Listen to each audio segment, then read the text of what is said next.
Pankaj, many professionals are either looking for a mentor or looking to be a mentor. What's their biggest challenge? Yeah, so I also feel like in my discussions, outside, I talk about mentoring a lot, and I fear that people confuse mentoring with a lot of other things. For example, coaching, right? People don't understand the distinction between mentoring and coaching. So let's just clarify what I mean by mentoring, right? To me, mentoring is essentially an act of learning from other people's experiences, right? It is basically leveraging somebody else's genius for my benefit, right? And when you do that, at the very core, it's transfer of wisdom from Carl to Pankaj. Carl being the mentor, Pankaj being the mentee, right? So I think the first starting point is when you're looking for a mentor, be very clear of what that relationship is. And when you're clear about the definition of I want to learn from somebody else's experience, you're oriented the right way for the journey to happen in a very beneficial fashion, right? So that's number one. The three challenges I've kind of felt people kind of face when we all think about, having a mentor relationship. I think first of all, most people say, I don't have time. That's one of the largest, biggest myths around mentorship. And I have reams and reams of data to support otherwise. So I'll share that in a moment with you. But I think a lot of people feel like, they fear they won't have enough time to do justice to a mentoring relationship. I think abandon that right off the bat. That is not going to be very helpful. The second challenge I believe is a truer understanding of what my own blind spots are.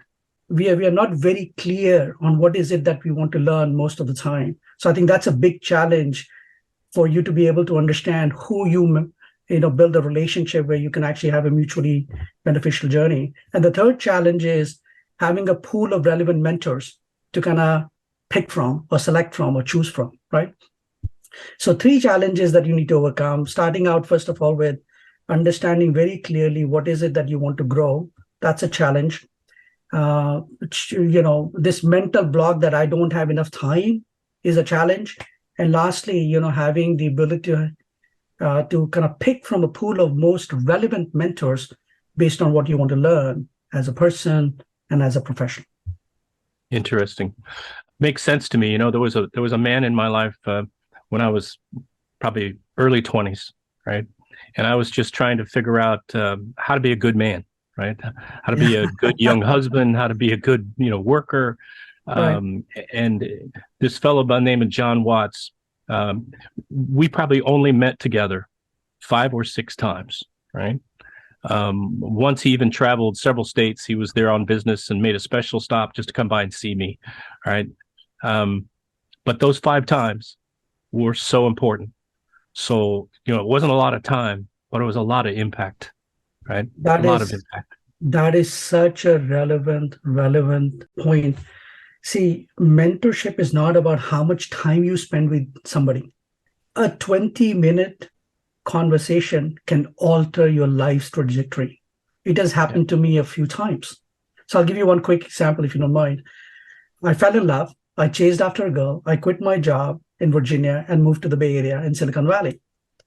I had 5 weeks to find a job because that was the remaining time on my work visa. So I took the first job I got, right? And it happened to be one of the most innovative companies in the Valley at that point of time. And I took a job I had no idea how to do. I'd never done it. I never knew it existed. So my third day at the work, I walk into my boss's office, Ken Nybar, an incredible man, very, very smart. And I asked him a question. I said, Ken, I know nothing about this. Why did you hire me? And he started laughing. And he sat me down. He said, you showed me curiosity. And when I want to innovate, I prefer curiosity over experience. So that has become the mantra of how I have built my teams for 25 years now.